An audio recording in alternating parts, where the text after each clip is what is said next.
It's a very person to person time with all of the things that are happening with AI, and people are feeling the pressure to be better and do more with less resources. And so you really want to identify what are those pain points that they are experiencing in their day to day? What's holding them back? What's preventing them from personally hitting their goals? What's preventing them from achieving the next step in their career? And when you connect your marketing message back to those personal things, people are going to rally behind you so much better.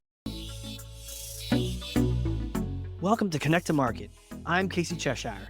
Join us as we learn from marketing leaders who are driving founder-led growth. We're sponsored by Ringmaster, building B2B podcasts and communities to reconnect you with your audience. All right, let's do this thing. We are straight out of the gate. We are ready to rock this. I can't wait to introduce my guest today. She's a badass podcaster, thought leader, marketing leader, you name it, data-driven, ABM strategist, and just all-around total badass. She has been all around. You probably connected to her on LinkedIn, or you probably heard of her. She probably heard her speak at conferences. She is an absolute advocate for female leaders in tech, blogger, content creator, you name it, podcast host at SaaSy, VP of marketing at Claravine, Anne Murlowski. Welcome to the show. Well, thank you so much, Casey. It's always a pleasure to get to chat with you. Hell yeah, let's do this thing. So I can't wait to learn from you. In order to do that, I have a special giant blue foam finger that I need to put on my hand to ask you this question. And what is the number one thing that marketers need to do in order to connect to the market? Well, I think that this is even more relevant in today's world than it's ever been, but really deeply understanding who are you targeting and who is your audience? What is it that they are dealing with on a day-to-day basis and why your product is going to help them very specifically? Not just help their company, not just help them help their team, but help them. This is, it's a very person to person time with all of the things that are happening with AI, and people are feeling the pressure to be better and do more with less resources. And so you really want to identify what are those pain points that they are experiencing in their day to day? What's holding them back? What's preventing them from personally hitting their goals? What's preventing them from achieving the next step in their career? And when you connect your marketing message back to those personal things, people are going to rally behind you so much better. They're going to really understand, how does that product help them? It's not just about the bottom line. It's not just about doing what's going to make the business amplify, which is often, one is tied to the other and you want that to happen. But if you can say, hey, this is going to help you very specifically in this specific way, people are going to advocate for it that much more, and they're going to want it to be in their tech stack. Well, I feel like there's a mic drop, but don't do that because you have a cute baby. So hold him snug. Man, that's so true though. That, like, understanding deeply. I think we all talk about just understanding our customer generically, but to go deep on that and to understand them as a person, why do you think we focus so much on maybe the company and not the actual individual we're talking to? But I think it's often because it's easier. The easy button is to say, okay, hey, I have a target account, and this is what I think is going on with the account. This is the information that I have available. I was able to pull up their board notes, or I was able to pull up, information from their funders deck. This is what's on their website. This is what their executives are posting. But really, when particularly if you're doing outbound motion, you want to be able to know, like, okay, specifically, this is what Casey is dealing with. This is what's going to make Casey respond to me. And so that's really, it's taking that one-to-one experience and really up-leveling it out of just the persona or the company and the account, but to the individual. So it's way easier not to do this, and also way more ineffective to not do this too. So, like, if you want it to be effective, if you want to not have disconnected marketing, you got to know the individual. How do you go about switching? Like, people listening to this going like, oh man, I'm convicted. I just have been focusing on like individual company personas, and we have maybe cutesy personas, but we don't actually use them or know anything about them. How do you switch from the sort of that company knowledge to going deep on a customer? Well, I think it's really where you pick, who are your target accounts that you're really focused on? Who are those ones that you want to spend the most effort and resources on, you're not going to be able to do it with, 50 accounts. You're probably not going to be able to do it with 20 accounts. It's really narrowing it down to these are the ones that I really genuinely believe we are a good fit for and the why. And that is it's dedication, it's intention, it's not just marketing. It's really going back to the basics of what is good outbound sales, which has been around for years, but we've gotten to this point where we're scaling so fast that sometimes we don't have an opportunity to do that. So it's really partnering very specifically with the sales team to say, hey, maybe it's three. We're going to work on three accounts, and we're going to really understand who is in that buying committee. Is it 5 people? Who are they? What are their motivators? What's their career path? What do you know about them publicly? Can you figure out, what are their hobbies? What conferences do they attend? And so it's really like getting a layer deeper, and it needs to be natural and authentic and not creepy, but you can still use your AI tools to do some of this research. You can still use the things like Gong to schedule cadences, but you want it to be very personal. And that I think is what's the unique touch here is that, people are being inundated with blanket messages, with automations that they have soft personalization. So if you really want to stand out and you know that this is an account you want to go after, that true personalization is going to make you stand out. It's going to make people respond to you in a new and innovative way. Yeah, I feel like the bar has been raised on personalization, right? We're not just dropping in a dynamic field anymore from our CRM data. Like with AI, there's so much potential to really customize. 100%. And I think it's taking it that step. It's saying, "Hey, I'm not just gonna use AI to blanket a token. I'm gonna use AI to be really thoughtful, to create these, those personas that are one-on-one with each of these individuals," which I don't feel like a lot of companies are doing, but when they do it, I have a particular AE that I've worked with over and over again, they have sold to me. And at this point, like, I trust them. When they reach out to me, I know I want to work with them. I know they're actually bringing me something of value because they've taken the time to get to know me and they've taken that book of business from business to business with them. And so, when I have a need that their product solves, depending on where they are in their company journey, I'm more willing to take that phone call. But that's, I think, that dedication and being able to do that research and get to know someone as a person and not just as a pipeline, not just as a, ARR that you're trying to capture. 100%. Can we circle back around to getting this information without being creepy? And you mentioned, using AI to do some research, which I can see definitely lessening the pressure. So you're not just like legit interrogating someone on the phone in person or whatnot. Do you have any particular strategies for getting this information without sounding like a total creepster? Yeah. So what I really like to do is you can take, for example, you can open up someone's LinkedIn. You can open up their profile and just like print the page as a PDF.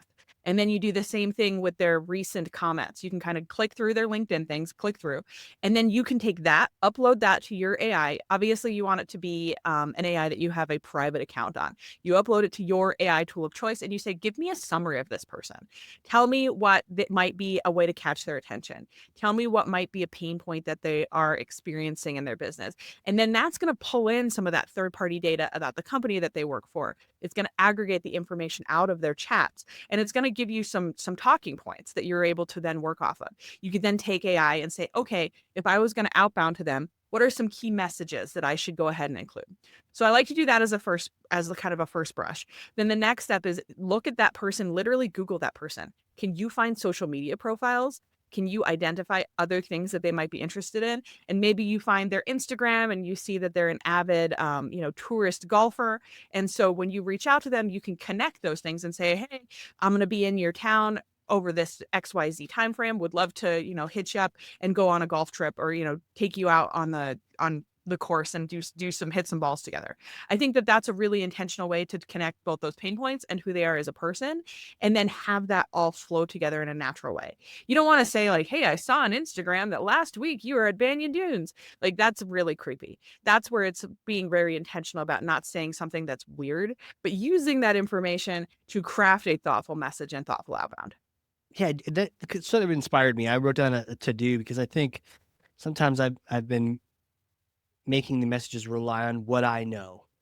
But there's so much to your point out there. It has me wondering, what percent would you say you can find out without even talking to them?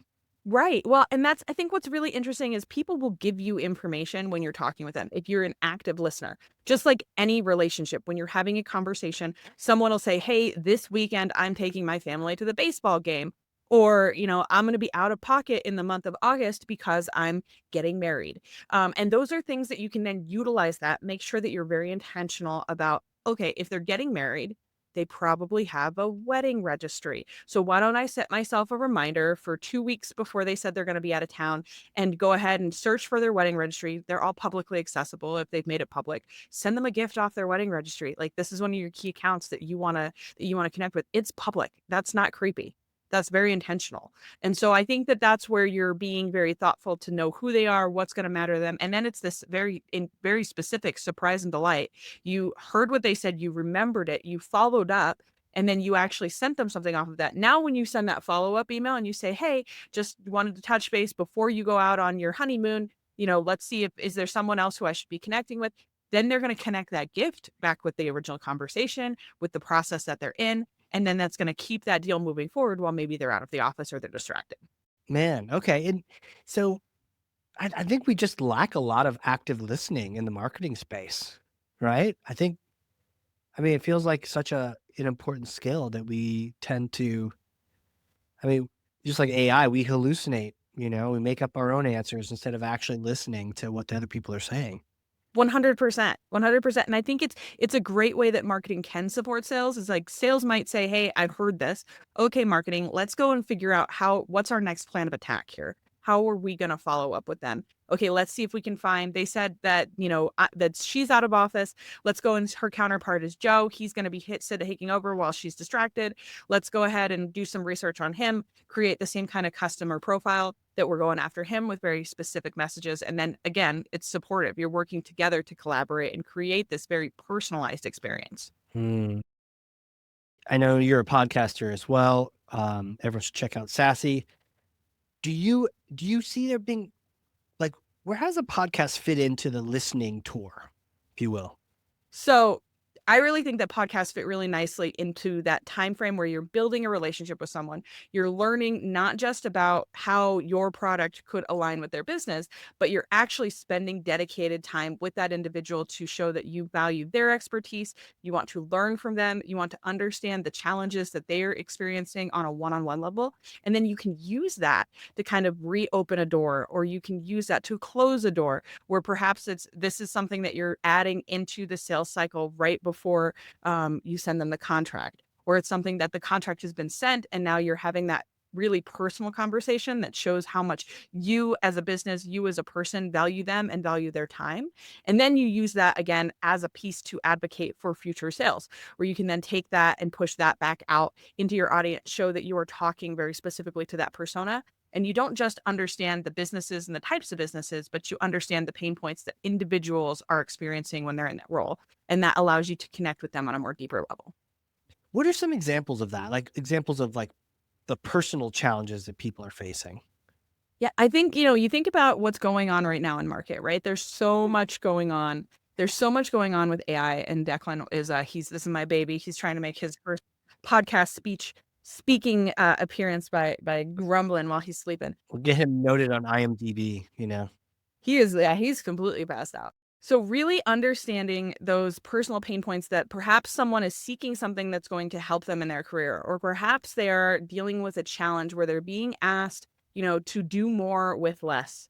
And so really understanding that that impacts you as a person in a very different way than how it impacts you as a business. That might mean that you are not focused on something that you have held really value in the past, that you are saying like, this is really important to me and I'm being told I can't spend that personal time on it. So how do I go ahead and use these tools to achieve the same ends? It could mean that you have to cut a piece of tech that you really loved to buy a different piece of tech because it's being internally sunset for some reason.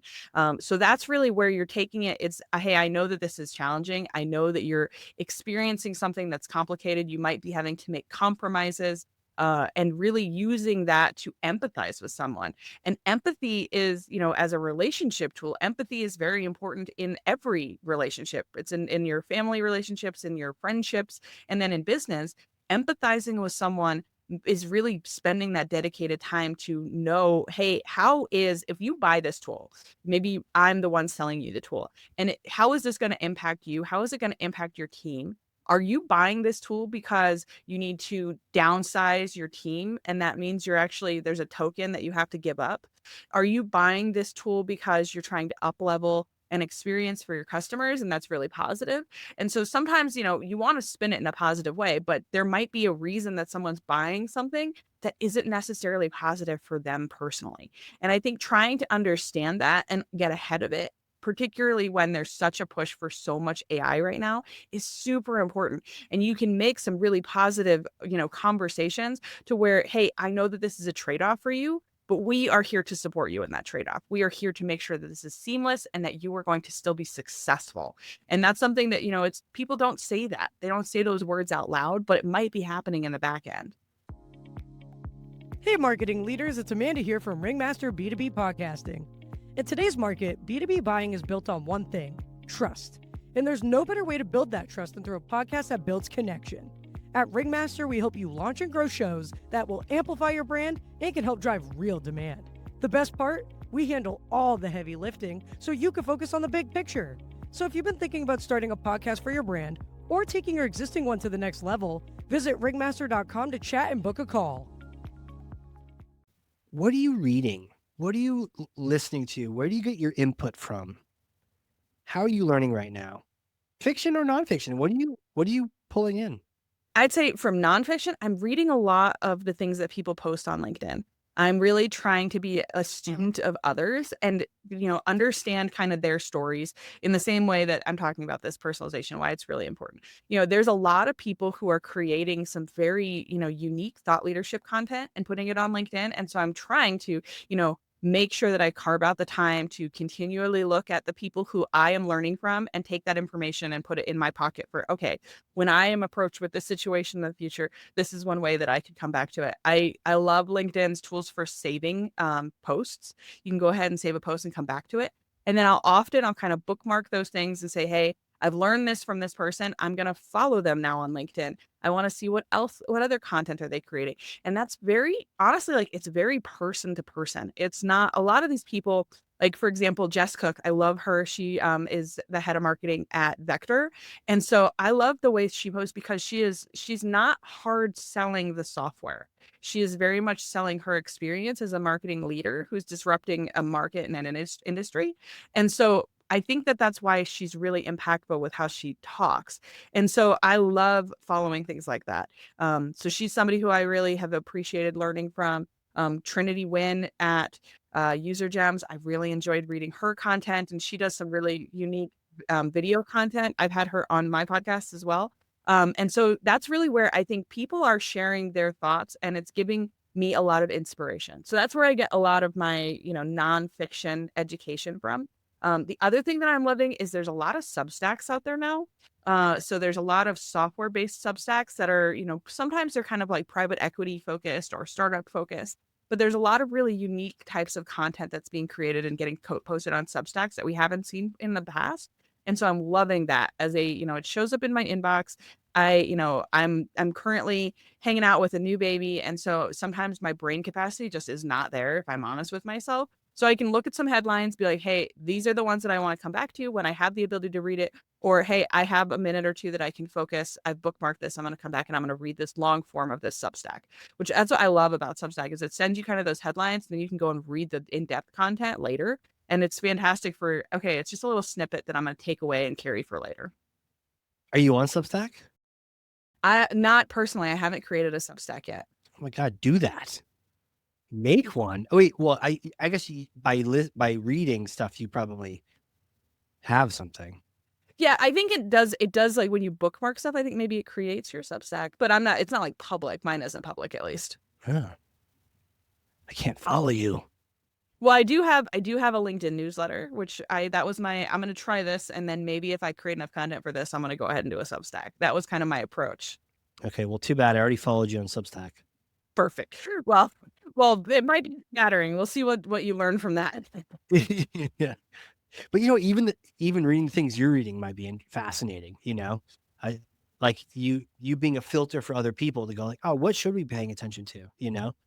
Um, And you know what's kind of fascinating about that is that's the heart of what was really early social media and what made social media really good and really powerful is it was about how do you connect with things that your community is connected with. And we've lost that for a little bit, but I think it's coming full circle and we're starting to see more of that where you have, it's not influencers per se, but you have the people who you want to influence you and you're following their feeds. And then that is where you're getting this really interesting education and information from. And so I think that, we're seeing a resurgence of that in a very, intentional way from where it used to be, on Facebook, what you liked got reshared onto your profile. And that's how your friends found out about things. And, then ads hit that network and it all went out the window. So I think that we're seeing it more come back. And particularly, I think in the business space, we're seeing it come full circle. yeah, I'm happy for that. I want that to reoccur because it is just so hard to keep track of all of the things. And so I think podcasting does that too. I feel like you are a filter for your audience and just from the people you've interviewed too. I mean, you mentioned Trinity. I made a note. I got to reach out to her and just catch up because she was absolutely badass when I interviewed her. And just learn from her for an hour. My brain is on fire by the end, and I'm like, now I have 30 to dos to fix my marketing. But I was so glad for the conversation. So I feel like podcasting can do that filtering too, but maybe it's a little bit more long form than the quick social. 100%. And that's honestly that's one of the reasons why I love doing podcasts is it gives me that opportunity to really walk away from a conversation and feel inspired and empowered and that there are some takeaways that I can immediately apply. It's not just a sales conversation. It's actually, learning and education and getting to know someone and getting to know what they're an expert in. And that I think that's where it's so much more valuable than just hey, we're going to have a coffee chat. Like we're going to talk, expert to expert about things that we're passionate about. And that is a unique structure of a conversation and dialogue. Hell yeah. Hell yeah. So good. Well, next question for you I have is like, who are you? Who are you? Could you take me back in time to like little you days? Did you know you're going to be a marketing leader, podcasting host extraordinaire, massive influencer, propping up women in tech, giving people voices? Like, what was it like? Little Anne days. I mean, I really started in content creation as a journalist, really, like kind of literally, like I went to college for digital journalism, kind of in the beginning days of what was digital journalism. It was called specialized communications, was what my major was in. And it's something that I was really passionate about telling people's stories. And so honestly, I think it's a thread that I pulled through my career in a different kind of way. I think marketing is the difference between journalism and marketing is journalism is in theory, if you believe what is printed in the news, journalism is the truth and it's verified and fact checked. And marketing is the truth based on the business that is presenting it. And I think that doesn't mean it's not true. It just means it's from their perspective, right? And so I think that that's where I'm still at heart a storyteller, and I still tell a lot of those stories through what I do at work, and also through obviously my podcast and through the content that I personally create on LinkedIn. Is it's all about storytelling and connecting with people. And so I think that's kind of the theme of everything I've said today. Is I believe that there's a story to be told in every person. There is a relationship to be built out of those stories, and that is what can really both build a business, but also build a really intentional marketing strategy. So, what are you doing now? What are you up to at Claravine? So we are honestly we're really getting deeper into how does data help tell that bigger story and empower people to utilize AI in a really effective way. How can clean data and clean metadata and clean taxonomy empower someone to utilize their tools that they're bringing into their tech stack in a really intentional and thoughtful way? So really, you think about all of the people who have ever worked in marketing and marketing operations, and you pull a version of a report and it looks different from the report that was pulled by your peer, and it looks different from the report that was pulled by your executive, and you pull all three together and you're like, now what am I supposed to do with it? And then you try to put that into an AI tool. Well, now everything's upside down. You don't have something that you can take and move forward. And so what we're really focused on is taking, what is your marketing data and making sure that it's clean, and then up leveling it so that it can impact other areas of the business. So that's really one of the big focuses of the next few months, is how do we showcase that clean data can influence, particularly clean marketing data can influence all areas of your business and have a really powerful impact as you add more tools to your tech stack, and make sure that you are bringing the right things to your AI. You are telling the right stories when you're scaling messages. Yeah, because data in, data out, it's the whole age old garbage in, garbage out, like still has effect with AI. I mean, it's only as smart as what you give it. And if you give it crazy, crazy things, it's going to give you crazy answers. Oh yeah, like speaking of hallucinations, like you give it bad data, you're gonna get hallucinations upon hallucinations. And then, you go and you say, where'd this come from? And it's like, oh, there was this one thing that we pulled out of this needle in a haystack. Well, that's not helpful. Now I've built an entire campaign around a needle in a haystack. Let me fix that. Yeah, and it just compounds and it builds content to refer back to, and yeah, I could see how it just only gets more and more important than what you're doing, in that mission, uh, like the foundation, right? It absolutely is, and you can use AI to create data. And so I think that when you are, perhaps you're trying to create rows and rows of UTMs, and if you're using it based on a taxonomy that may be broken from the get-go, now when you go to hand that off to your agency, now you have something that's compounding broken. And so you're going to end up having to fix it later. And so really what we're doing at Claravine is we're making sure that before you get to that point, it's cleaned up. And, maybe you're already at that point. Maybe that's happened to you and now you're trying to backdate and back channel. And so we have the ability to fix that as well, to kind of go back in and fix some of those historics. We can't fix what went live in market 5 years ago, but we can at least adjust it when it's in your source of truth. So that way it actually is digestible and usable by your team moving forward. It's amazing how important truth is. I need the truth, and give me the truth, and if it needs to be fixed, well, if you can fix it, but like don't lie to me. I remember the first time I asked my AI CRM to like listen to my sales calls, and definitely a marketer, not a sales guy, so I shouldn't be getting good scores. But I'm like, hey, listen to my sales discovery call and grade me on like all the top criteria of good founder-led sales, right? And it was like, oh, you got a 4.9 out of 5, 4.9, 5.55, 4.8. And I was like, okay, hold your horses. There is no way. I was like, stop. Use your term. My son taught me, don't glaze me. Don't glaze me, AI. Like, I know I'm not God's gift to sales. Like, I'm a marketer. Um, and I was like, don't hurt my feelings. Tell me the truth. And it was like, okay. You're kind of like a 2.83. And I was like, okay, fair. I can work from that and I can improve that, but I can't if you're telling me a bunch of nonsense. So it's so important to have that good foundation. Wow. I love that you called out your AI for like inflating its answer. That's amazing. Like that's I think what's really interesting about AI right now is that you can definitely like you can let it we joke a lot that like my Claudia, that's what I call her, Claudia, she's a girl's girl, that she'll always agree with me. And sometimes I will say the same thing. I'll be like, "Hey, okay, like if you were not me, what would you do in this, how would you adjust this?" And it's really interesting to see the dichotomy of what was originally provided versus the secondary answer. Yeah. Yeah. Yeah. Yeah. That part still is necessary in some kind of manual way. It's sort of self-prompting itself in a lot of ways, but to be able to get it to argue with itself, I'll often do that. Okay, cool. Well, completely flip your approach and argue against this, and then flip it again and argue against that, and then, okay, now we can have the full thought experiment. But you're right. Like, you can't just leave it at the surface level. Right. It's very much like you can bounce ideas off of it, but like overly relying on it might get you into a corner case. Yep. Good warning for everyone, myself included. I'm going, please internalize that knowledge. Um, hey, what's wrong with my car? Your car is fine. You'll be fine. Maybe. Or you should maybe check the brakes. Yeah. Yeah. And put gas in it. It's not a magic chariot that runs on good feelings. Um, well, question for you. Bit of a hypothetical question. You're a podcaster, so I know you can hang with this. Are you ready for this hypothetical? I'm ready. I'm ready. Let's go. Okay. I may or may not have a time machine here in New Hampshire.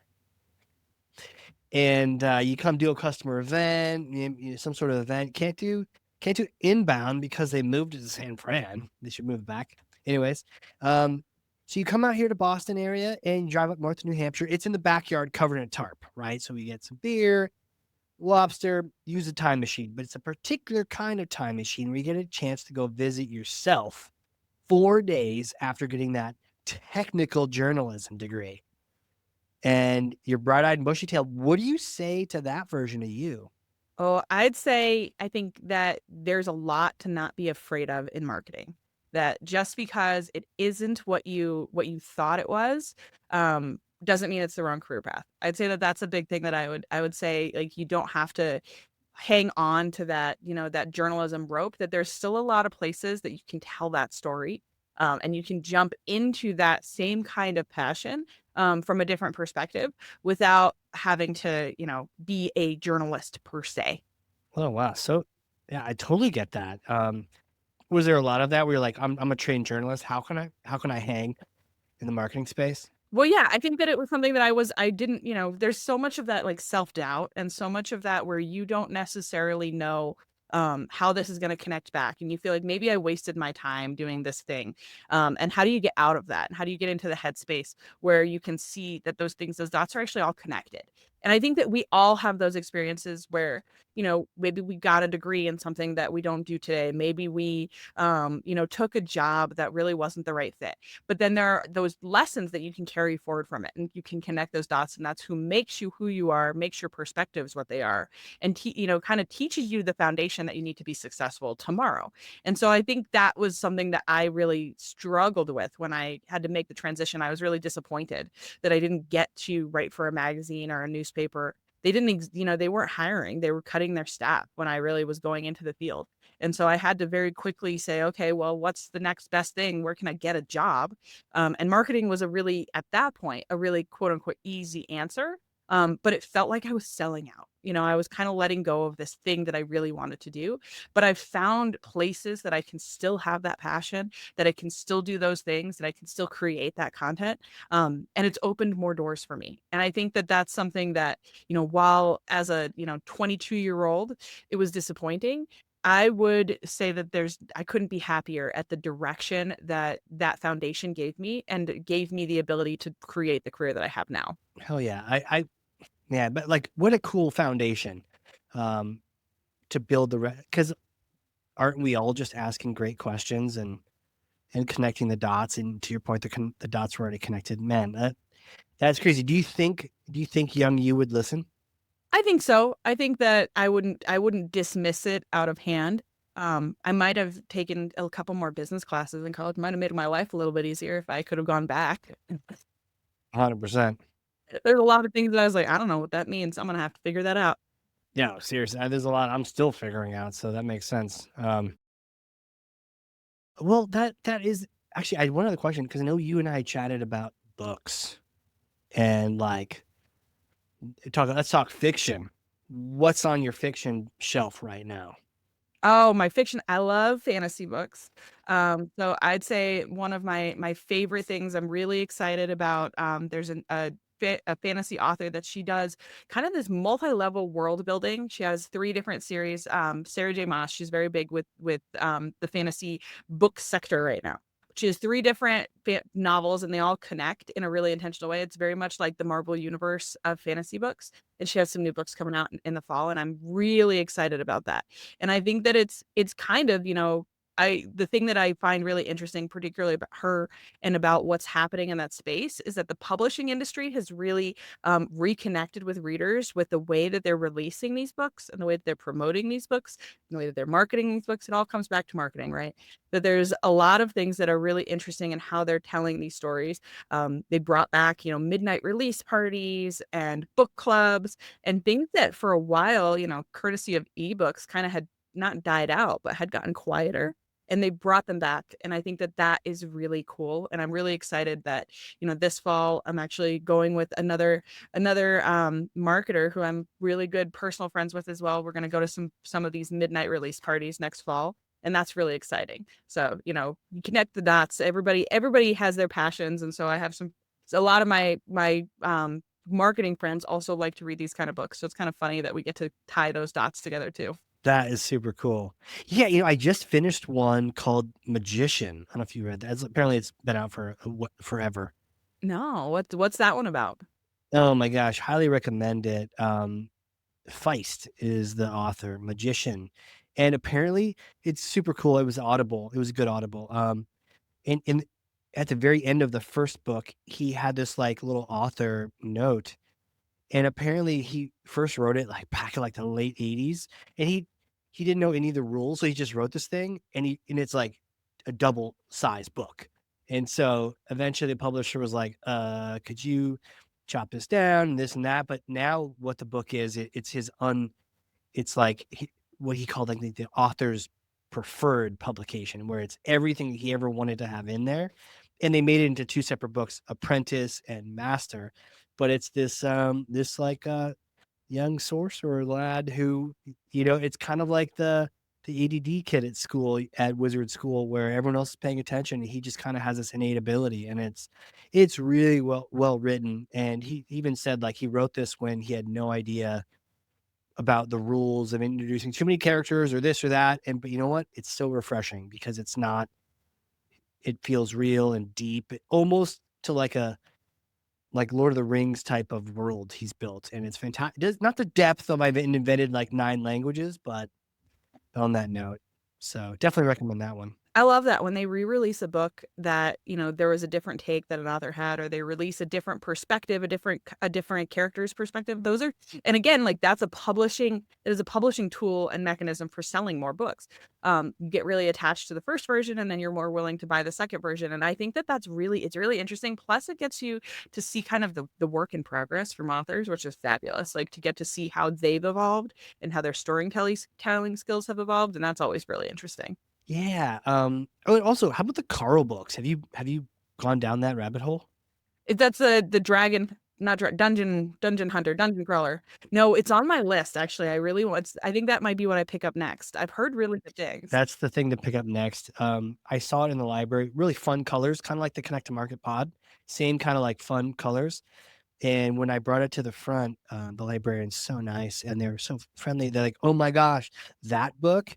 And then they're like, "Do you want us to?" Because I also on the shelf there's like books 2, 3, 4, 5, and I was like, they're like, "Do you want us to reserve all of them for you, or you could check them all out right now, or we could put the rest of them on hold for you?" And I was like, "Calm down, lady." Like, Let me go on the first date with this book before I commit to this full series. but you know what? They were right, because as soon as you get into the first one, you finish it very quickly, and they're thick too. They're really thick, and you're like, dang. And now you try to find the next book, end up having to like buy the book 3 just because the wait at the library was like forever. And yeah, so definitely check it out. It's Dungeon Crawler Carl. It's a whole vibe. It's a whole thing these days. That's awesome. I will definitely look into it. Hell yeah, hell yeah. Where can people reach out and connect to you if they want to chat? Yeah, I'd say LinkedIn is probably like the easiest place to connect with me. I'm pretty active on LinkedIn. And then obviously following SaaSy, my podcast, where I'm telling the stories of other female software leaders. And it's been a really fun journey to get to learn from female leaders and kind of take the stories that they tell from their careers and apply it to my own. Yeah, hell yeah. That's so good. I will put all links to all these things in the show notes so people can get right to it. And with that, thank you. Thank you for coming on here. I mean, I just feel like there's just so many things I want to do now, and sort of like reevaluate some of the ways we've been addressing it, and just get deep with people and really understand them person to person, like you're saying, and understand what actually helps them as a person, not just their company. So thank you for coming on here and just teaching me and having fun and geeking out with me for a bit. Of course, of course. It's always fun to get to connect with you again, Casey. And yeah, I think that there's so much blanket approach to the world right now that to be able to stand out and do really intentional personalization, create really thoughtful one-to-one plays, I think that that's where we're going to see people move the needle faster. And so I really am a huge advocate for that. And I'm excited to see and learn how it works for you if you apply it to what you guys are doing. Hell yeah, I'll let you know. I'll check back in and be like, "Oh my gosh, what do I do with myself? I've connected so deeply with everyone." Yeah, no, I can't wait. I'm excited. I'll let you know. And yeah, thank you again. Like this This has been an awesome Connect to Market pod, and we will see you all next time. Awesome. Thanks, Casey. Thanks, guys. And that wraps up another episode. Thank you for joining. For show notes and other episodes, visit us at connecttomarket.com. Connect to Market is sponsored by Ringmaster, creating podcasts and communities that create relationships, generate revenue, and drive growth.